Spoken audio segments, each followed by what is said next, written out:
Hey, so it's been interesting. The comments, and yes, I'm on the pool table again.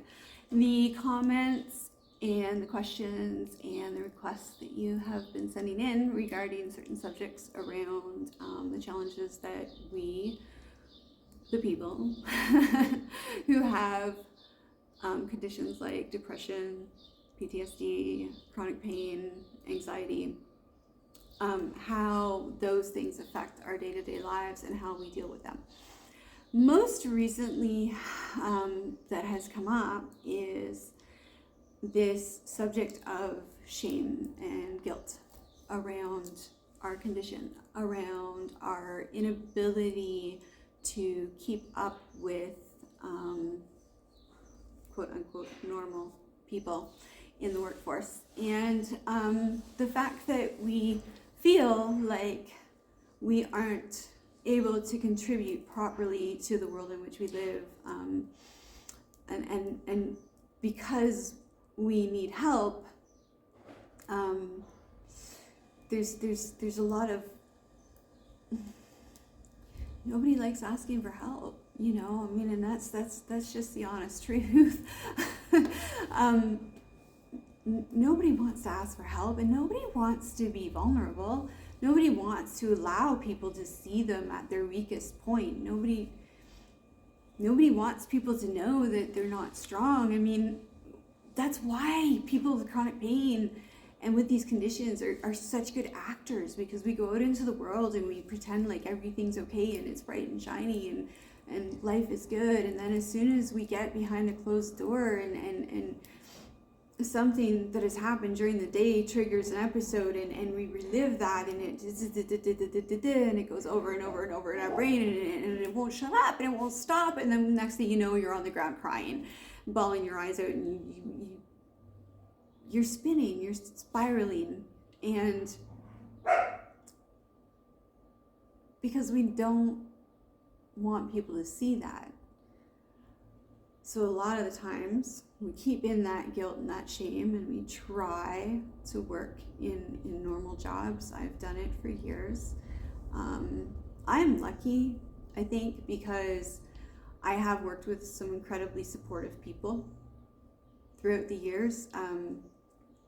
I think, wow, you know, if I look back, just the fellow students when I was in mechanic school, when I first found out that my back was broken, my fellow classmates in Pembroke, I couldn't have gotten through any of that without them. The Tucker's restaurant staff in Toronto that I worked with for a few years, the amount of support and the little things that they did for me that allowed me to continue to be a working mom and pay my bills. Like, I'm super sensitive to cold. Well, I was super sensitive to cold. I'm actually getting better. It's really cool. The healthier and stronger I get, the more able I'm to tolerate cold weather. So, you know, I might be able to see snow again someday, and that'd be awesome. But the thing is that I was a bartender who couldn't go into a beer fridge to stock it, because it would make my muscles like seize up, and then I'd be in cramped pain for the rest of the night. So I had, you know, a couple of friends on the staff who used to stock the beer fridge for me, but fuck, what a stupid thing to need help with, you know? I mean, it makes you feel useless, and it sucks. And that guilt and that shame, that eats away at us, and it compounds the problems of the anxiety and the depression that we're dealing with. And you know, it ties into a whole other topic that I've tried like 4 times to do this video, and every time I mention this particular topic, it doesn't want to be addressed in this moment, so I'm not going to do it right now. But it does tie into, you know, this very real challenge of allowing ourselves to be honest and to be vulnerable and to ask for help and to be true to ourselves and true to our friends and our family about our situation. Because with chronic pain, you can't be super mom. Luckily, I have an amazing daughter who has forgiven a lot of what I consider and deal with daily to be failure in raising her, because I wasn't able, a lot of things that I wasn't able to do for her or with her because of my physical disabilities and because of my depression. So again, I got lucky, but there's strength in vulnerability. And even though it puts us in a position that sometimes sees us ending up getting more hurt because somebody sees that vulnerability as a means to an end, you know, they'll happily pretend to help in exchange for usually money, which is fair, because if you're going to hire somebody to help you, or if you're going to need help in doing a specific task, then there needs to be a fair exchange of something in there. So but sometimes helpers end up being hurters, and so it makes it even harder for us to be open and vulnerable, and you know. But here's the thing that I've learned, and trust me when I say that, you know, I still deal with this on a very deep level, and I've dealt with the users and abusers, but I've learned this to be a truth, that for every hater out there, there's 100 to 1,000 lovers. For every hurter out there, there's 100 to 1,000 healers. For every taker out there, there's 100 to 1,000 givers. And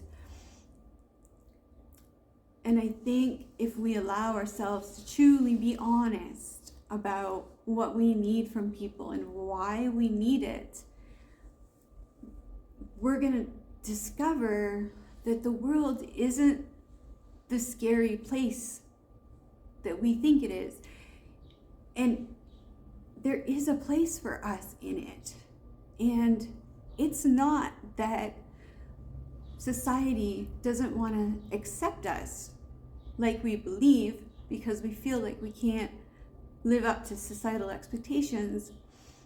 It's simply that society needs to know how best to help us, to allow us to be our best possible selves. And the only way to do that, the only way for our friends, for our families, for our coworkers, for our bosses, for our employees, the only way for them to help us the way we need to be helped is for us to allow them to see why we need the help. And that means that we have to allow them to see weakness. And that takes an insane amount of strength. And it takes an insane amount of faith. And I understand this is a core of my being. I do, because I faced it myself for years. But I'm telling you that although there may be 1, 2, 3 people that you're going to run into that are going to take advantage of your disadvantage, there are so many more out there who will help you and stand behind you and help lift you up when you need them to, if you'll just find the strength within you to let them in. On that note, I'm going to let y'all go. This is me wishing you an awesome now moment, and I will talk to you guys again soon.